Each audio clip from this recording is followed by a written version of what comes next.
안녕하세요 여러분. 틀딱이 알려줄게 새로운 파일을 시작하겠습니다. 파일을 시작하기 전에 제 영상은 어떤 특정 기득권 집단을 비판하다 보니까 그 싫어요라는 그 테러들이 참 많아요. 그러다 보니까 영상 퍼지는 게 조금 방해되는 것 같은데 공정한 게임을 위해서 혹시 제 의견에 동의를 하시면 좋아요를 좀 눌러주셔서 이 싫어요 테러를 조금 막아주셨으면 좋겠어요. 이번 파일은 제가 방시혁이 절대 용서 안 되는 그 이유에 대해서 설명하고자 해요. 방시혁 이 사람은 그 여태까지 한국 음악 산업에 발생했던 모든 적폐 총집합이자 완결판이라고 저는 생각합니다. 일단 이 사람이 음악을 했던 커리어를 한번 살펴보죠. 그 다른 사람의 그 창작 업적에 관해서 비판을 한다는 건 저도 좀 불편하지만 흡사 그 대한민국의 모차르트 같은 행세를 하고 있기 때문에 이거는 조금 짚어봐야 될 것 같아요. 이 사람의 그 BTS 이전의 그 음악 활동을 한번 보자고요. 자, 트로트, 발라드 이 경계를 넘어서는 애매한 그런 뽕짝 감성의 그런 음악들을 만들어 왔죠. 그런 흐름을 볼 때 BTS는 참 뜬금이 없죠. 자, 좋습니다.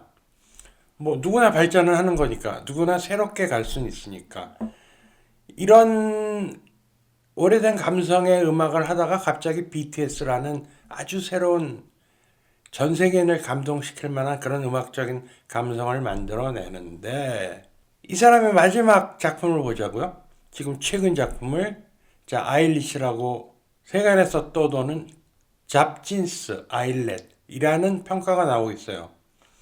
뭐 뉴진스의 그 컨셉을 뭐 거의 90% 이상 카피했다고 보여지는 이런 것들. 처음에는 그 트로트와 발라드 감성을 넘나들다가 BTS라는 완전히 새로운 그런 음악적인 접근. 그 다음에 마지막에는 뉴진스를 카피한 아일리시라는 이런 음악까지. 이렇게 일관적으로 일관성이 없잖아요. 뭐 제가 너무 무식해가지고 이렇게 여러 장르를 정말 폭넓게 넘나드는 완벽한 천재를 제가 못 알아보든지 아니면 뭔가 어떤 거에 대해서 우리 모두 대중들이 속고 있지 않나 이런 생각을 하게 돼요. 대한민국의 K-팝을 이끌어가는 4명의 총괄 프로듀서 이수만, 양현석, 박진영, 그 뒤를 잇는 방시혁 이 사람들을 뭐라고 얘기하나요? 사람들은 프로듀서, 총괄 프로듀서, 제작자라고 얘기를 해요. 본원적 의미의 프로듀서라는 단어를 한번 생각을 해보자고요. 프로듀서 뭐예요? 농부도 프로듀서라고 그러죠. 농산품을 만들고 과일도 만들고 이런 창작 산업에서 보자고요. 프로듀서 뭐예요? 드라마를 만들고 영화를 만들고 이건 뭐예요? 다 상품이에요. 자, 그러면 K-팝 이 음악은 상품이냐 아니면 사람이 기본이 되는 아티스트가 기본이 되는 이런 휴먼 산업이냐 이거를 판단을 해 보자고요.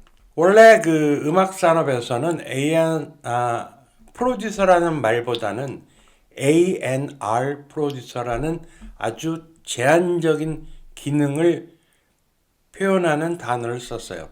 여기서 A&R, A는 뭐냐면 아티스트, R은 리퍼투어, 곧 좋은 아티스트와 좋은 곡을 만드는 게 아니라 찾아내는 그러한 의미로 한정해서 사용했지요. 이런 측면에서 A&R 아티스트는 만드는 프로듀서가 아니라 의미를 한정하는 A&R, 아티스트 앤 레퍼토어 이 때문에 음악 산업 자체는 좋은 아티스트와 좋은 곡을 대중에게 이 아티스트의 감성과 만들어낸 창작물을 로스 없이 대중에게 전해주는 비즈니스 형태의 이라는 사람을 의미해요. 조지 마틴이라고 하시는 분이 계셔요. 작곡하셨는데 제가 우연히 학창 시절에 이분의 책을 고등학교 때 정도 읽은 것 같아요. 어떻게 음악을 만드는가라는 영어 책이었어요. 한 3번, 4번, 5번 너무 좋아서 읽고 또 읽고 그래서 저의 음악에 대한 꿈을 키웠죠. 한 20여 년 전 정도 지나고 나서 이분이 비틀즈의 프로듀서였다라는 걸 알게 됐어요. 제가 책을 정말 여러 번 읽었는데 그 책에는 비틀즈의 비자도 언급이 없었어요. 그냥 좋은 음악을 어떻게 만들 거에 대한 각 파트별로 설명이 있었어요. 이 사람이 아티스트에 대한 태도, 자기가 만든 상품이라는 태도를 전혀 갖고 있지 않다고 보이죠. 비틀즈의 멤버 중에 폴 맥카트니 잘 아시죠? 이 사람이 조지 마틴이라는 사람에 대해서 아주 오랜 동안 여러 번 언급을 하는데 조지 마틴을 뭐라고 표현을 하냐면 자기의 두 번째 아버지라고 얘기를 해요. 다른 인터뷰에서는 비틀즈의 멤버가 5명이었다면 5번째 멤버가 조지 마틴이었다고 얘기를 해요. 이거보다 더 극찬의 찬사가 있죠. 비틀즈의 모든 히트곡들은 조지 마틴이 없었다면 이 세상에 나오지 않았을 것이다. 이것이 조지 마틴이 이른바 프로듀싱한 전 세계 최고의 그룹 비틀즈 멤버의 평가예요. 이분이 얼마 전에 90세 나이로 작고를 하셨다고 그러더라고요. 이 사람의 부고를 알린 사람은 링고스타라는 비틀즈의 멤버, 드럼을 쳤던 분이 자기 트위터에 이분이 돌아가신 사실에 대해서 애도를 표하며 전 세계에서 알게 됐어요. 참 감동적이죠.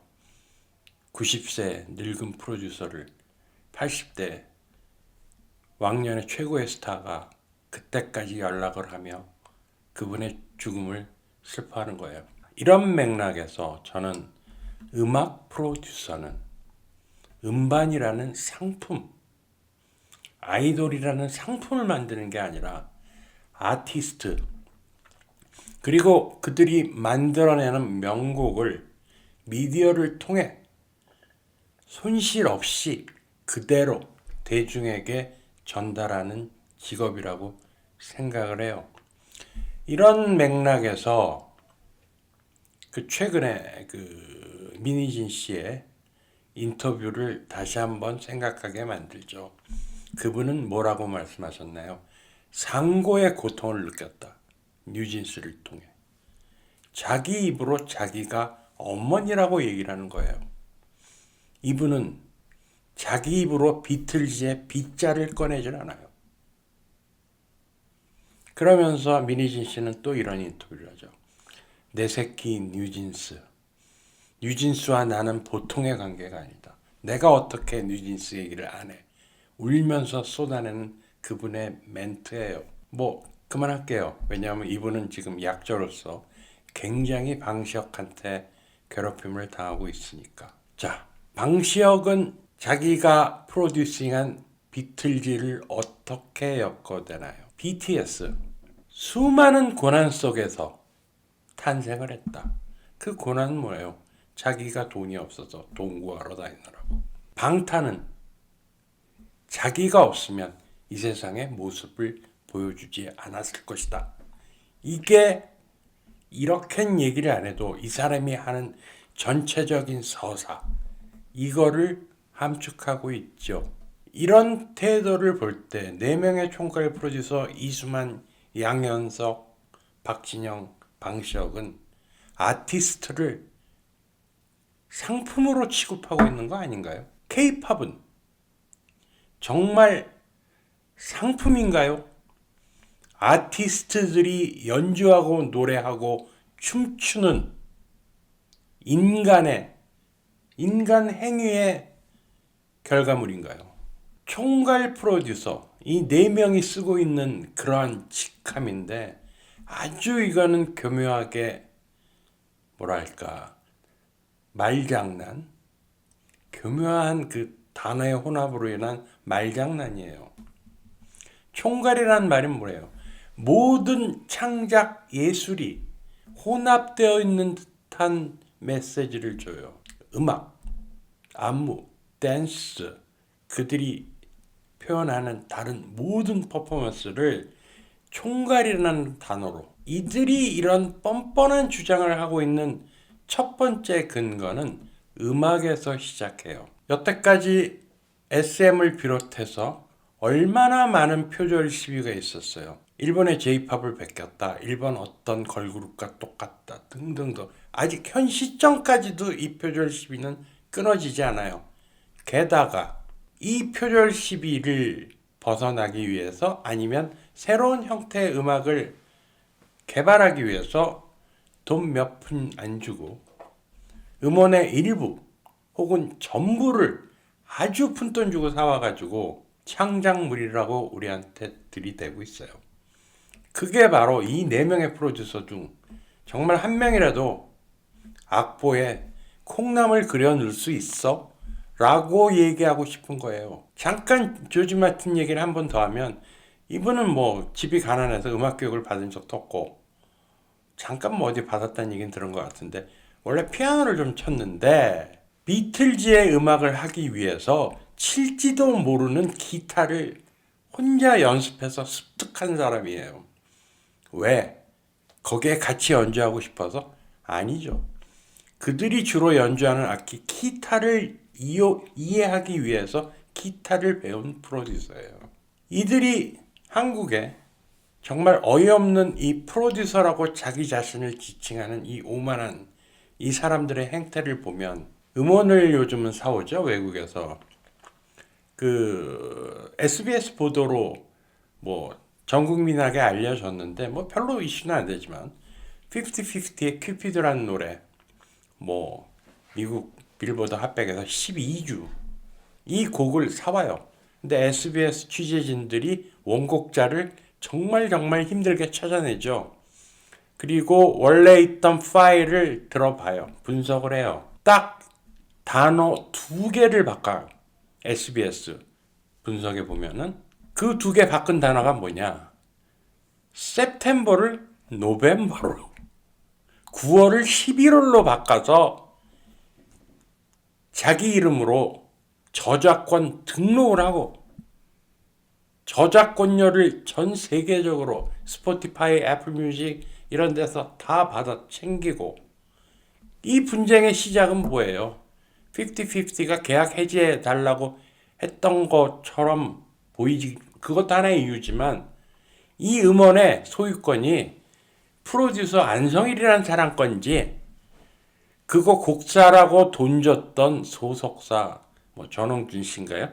그 둘이 뭐 몰래 전화로 녹음해가지고 네 거니 내 거니 저작권료 소송하고 배임으로 고발하고, 저작권협회 그거 저작권료 주면 안 된다고 가압류 비슷한 거 들어가고 이랬던 거 아니에요? 이런 뻔뻔함, 외국에서 곡 사와서 단어 2개 바꾸고, 이 아주 못된 음악의 뿌리는 조금 외국으로 갈 필요가 있는데, 일본에서 시작됐다고 저는 생각해요. 데치야 구무로라고 하는 유명한 프로듀서가 있어요. 10년 정도, 완전 10년 넘게 일본의 그 여자 아이돌 음악을 완전히 싹쓸이했어요. 아모루나미에, 다 아시잖아요. 아모루나미의 프로듀서인데, 이분은 제가 20대 때 굉장히 좋아하던 아티스트예요. 일본 전자음악 그 신디사이저를 이용한 음악을 선보였어요. DK 팩토리라는.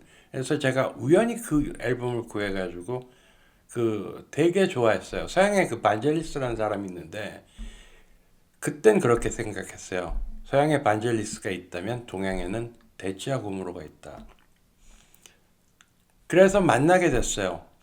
이분이 그 개선문에서, 그 프랑스 개선문에서 연주를 하고 돌아온 그날 밤, 그 이분 호텔에서 새벽에 만나게 됐어요. 뭐 어디 그 시간에 갈 데도 없고 그분 방에서 한 2시간 정도 음악 얘기를 하고 아주 제 열정을 불태웠죠. 하지만 그 다음에 이분이 보여줬던 행동은 아주 쓰레기 그 자체였죠.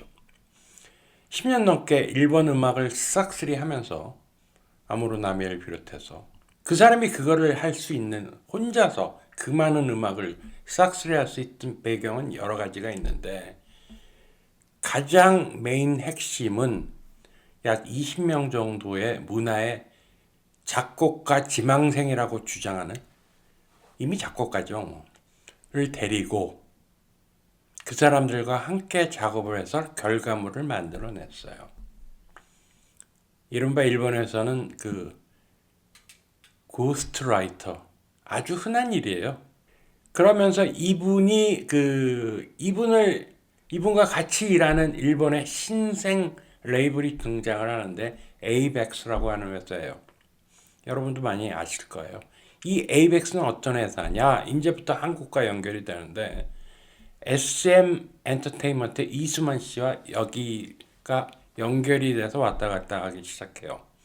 SM에서 보아라든지 자기 아티스트의 일본 진출의 거점을 만들고 상호 투자도 좀 하고 뭐 이런 식으로 했어요. 이 에이벡스는 어떤 회사냐? 이런 대찌야 구무르를 서포트를 하죠. 이 나쁜 그 20여 명의 그 고스트라이터를 데리고 있는 이런 시스템에 그리고 저작권 회사를 만들어서 이 저작권에 파생된 똑같아요. 지금 하이브에서 하는 형태 굿즈를 만들고 뭐 등등등 그 부가 산업을 펼쳐가요. 나이트클럽도 해요. 여기도 제가 초대받아서 한번 갔는데 록봉기 일본 전체에서 그 당시 지금 모르겠어요 아직도인지 제일 큰 나이트클럽 뭐 한국에 어떤 엔터도 나이트클럽 갖고 있다가 아주 문제가 됐잖아요. 거기서 이상한 거 팔아가지고 이 자본은 어디서 오느냐 일본 야쿠자 회사에서 양성적인 비즈니스로 시작한 회사예요. 일본은 뭐 지금은 잘 모르겠는데 약 뭐 많을 때는 50%에서 70% 정도가 그 야쿠자 자본이 들어와서 활동을 했어요.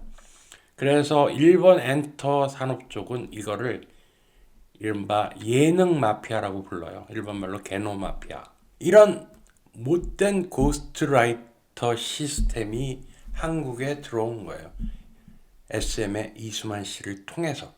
그리고 그 다음에 여러분도 알다시피 너 말 잘하면 출제시켜줄게 내 이름으로 하자부터 뭐 갖다 베끼고 그 다음에 외국의 음원 사고 그 음원을 통으로 사서 단어 한두 개 바꿔가지고 자기 이름으로 저작권에 등록하고 뭐 법적으로는 틀린 거 없어요. 돈 주고 샀으니까.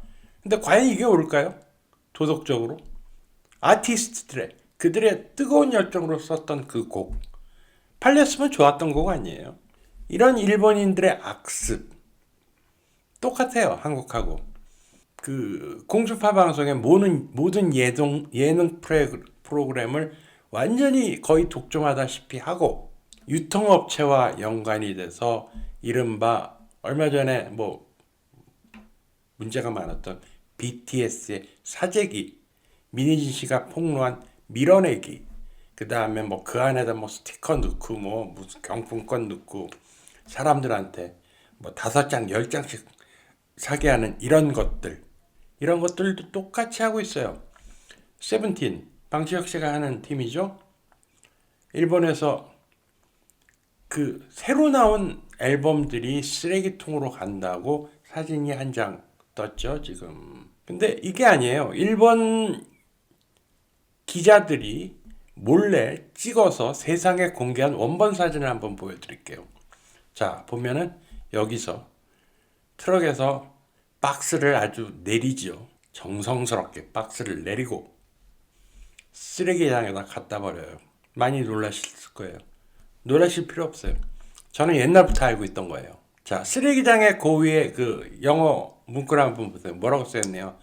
Media Department. 쓰레기장에 이름이 있어요. 자, 일본을 여행해 보신 분이 혹시 있다면 일본에서 쓰레기를 버리는 게 얼마나 힘든 일인지 아실 거예요. 하다못해 백화점에서 쓰레기 찾는 건 정말 하늘의 별따기예요. 버릴 데가 없어요. 다 들고 다녀요, 쓰레기를. 근데 이런 걸 한다는 얘기는 뭐예요? 일본의 썩은 이 음반 산업의 미디어 업계가 이런 식으로 밀어내기, 사재기 등등 이런 모든 악행을 한다는 거고, 당연히 세븐틴이라는 앨범이 여기 보였으니까 같이 하고 있는 거죠. 한국은 모르겠어요. 뭐 어디다가 갖다 버리는지 몰라도 한국은 쓰레기 버리기가 쉽죠, 여기보다. 왜 하느냐? 일본의 오리콘이라고 아주 못돼 처먹은 가요 차트가 있는데, 일본 가요 차트가 뭐 그런 식으로 하고 유통 장악해가지고 신보 나오면 앞에다 걸어가지고 프로모션하고 팬사인하고 똑같아요. 한국하고 아닌 짓이. 이런 것도 다 일본에서 배워갖고 온 거예요. 결과를 한번 보죠. 지금 J-팝의 현주소는 어떤가요? 전 세계를 잡아먹을 것 같은, 한국인들이 한때 열광했던 J-팝 없잖아요. 지금은 망했잖아요. 자, 그러면 제가 여쭤볼게요. J-팝에 지금으로부터 미래가 있다고 생각하세요? 미래가 있을 수가 없죠. 이런 식으로 창작자들 다 말려서 착취해서 뺏어 먹고. 한국 웃기죠? 그 팀 해체하면 다 없어져요. 그 사람들이 다. 그러면 뭐 편의점 가서 아르바이트를 하든지 다 없어져요. 일본은 더 심해요. 일본은 해고라는 시스템이 있어요. 월급을 받죠, 일본 아티스트들은. 그래서 이른바 소속사, 일본말로 사무소라고 하는데 일본말로 지무쇼. 지무쇼에서 해고 통보를 내려요.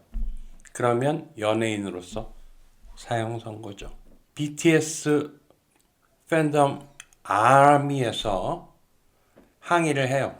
왜 BTS를 너희들은 그런 식으로 매니지먼트가 방어를 해주지 못하고 보호해주지 못하고 왜 의혹의 앞에 냅두느냐라는 항의를 해요. 그래서 근조한을 이렇게 새까맣게 보내죠. 사실 뭐 이 엔터 산업을 이해를 못하면 그들의 항의가 조금 좀 저할 수도 있죠. 이 항의의 근본은 뭐냐면은 BTS와 다널드의 연결이 아니라 방시혁과 다널드의 연결이라는 얘기예요.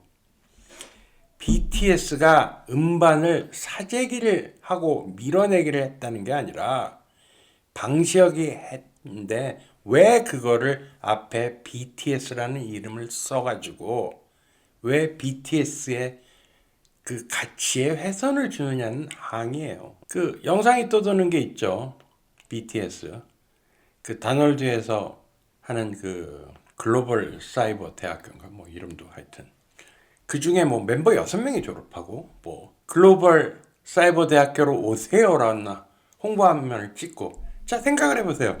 테일러 스위프트가 소속사 사장이 거기 단체하고 친하다고 이거 하라 그러면 하겠어요?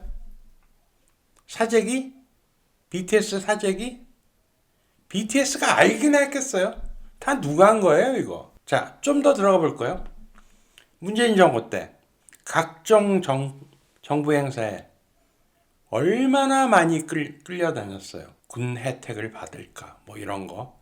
뭐 실제로 군 혜택을 원하는 건 방시혁이겠죠. 조금 더 뽑아 먹어야 되니까. 그래서 문재인 정권에선 살살 줄 듯 말 듯 줄 듯 말 듯 이런 식으로 했던 거 아니에요? 정권이 바뀌어서 또 이 방시혁이라는 자의 태도를 한번 보세요.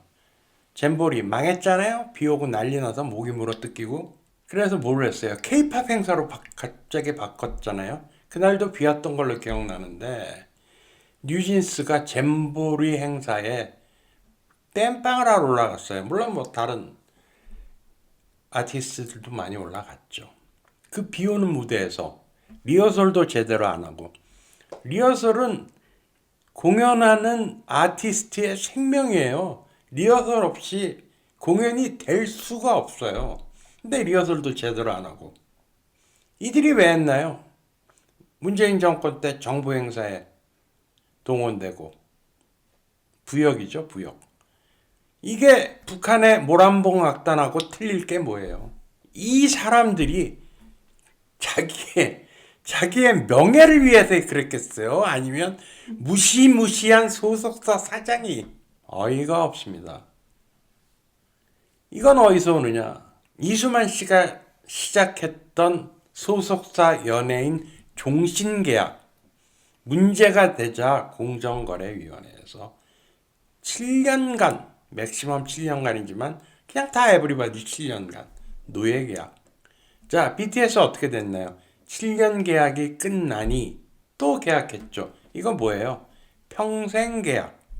블랙핑크는 어땠죠? 한 명이 500억 받는다 뭐 소문만 무성했죠. 결국은 자기 개인 사무실 차리고 그거 참 힘들잖아요. 오죽하면 그렇겠어요. 그리고 블랙핑크 이름으로는 같이 일을 한다는 뭐 하여튼 뭐 어떻게 돌아가는지 모르겠지만 그런 계약을 하고 외국의 경우를 볼까요? 보통 이 아티스트들이 오래 활동을 하면 보통 두세 개의 레이블을 해요. 이 레이블 저 레이블 가서 음반을 내요. 왜? 내는 거니까 그냥. 근데 한국은 어떡하나요? 나가면 니네들 이름 못 쓴다. 뭐 같한다. 뭐 그거보다는 본질적으로는 어떤 그 막연한 공포, 보복의 두려움, 큰 회사에 대한 이런 게 있을 거예요. 자, 철없는 음악평론가, 문화평론가, 기자들은 뭐를 얘기해요? 하이브의 혁신적인 멀티 레이블 시스템이 위기를 닥쳤다. 정말 철없는 소리예요. 뭘 좀 공부를 하고 쓰든지 아니면 생각이라도 하든지. 멀티 레이블이 뭐예요? 한국에서 말하는 멀티 레이블. 몇 명의 미니진 같이 그 똑똑한 프로듀서를 놓고 방시혁, 하이브, 소속사, 계열사가 몇 개예요? 40개, 50개. 그게 멀티 레이블이에요. 멀티 레이블의 기본 컨셉은 각자 아티스트가 그 자기의 음악적인 역량을 가지고 각자 활동을 해서 나오는 그런 것들이에요. 한국같이 이런 식으로 거대한 자본이 하나를 해가지고 그 아티스트를 상품처럼 만들어 넣으면서 음악의 다양성 아주 웃기는 일이에요. 제가 보기에는. 그래서 제가 결론적으로 말씀드리면 돈들 많이 벌었잖아요. 뭐 방시혁 씨 재산이 3조 원 넘는다며요. 이제 좀 그만 욕심 부리고 뭐 많이 드셔야 하는 건 알겠는데 이 음악바닥 후배들을 위해 양보하고 다 이 4명의 프로듀서 떠나셔야 돼요. 그래야 일본의 J-팝이 아주 망가져서 다시는 회생할 기회가 없는 것처럼 그렇게 되지 않을 거예요. 자, 끝으로 뭐 내용을 보셔서 알겠지만 아주 싫어요가 많이 달릴 겁니다. 여러분 동감하셨으면 좋아요로 조금이라도 저한테 도움을 주십시오. 감사합니다.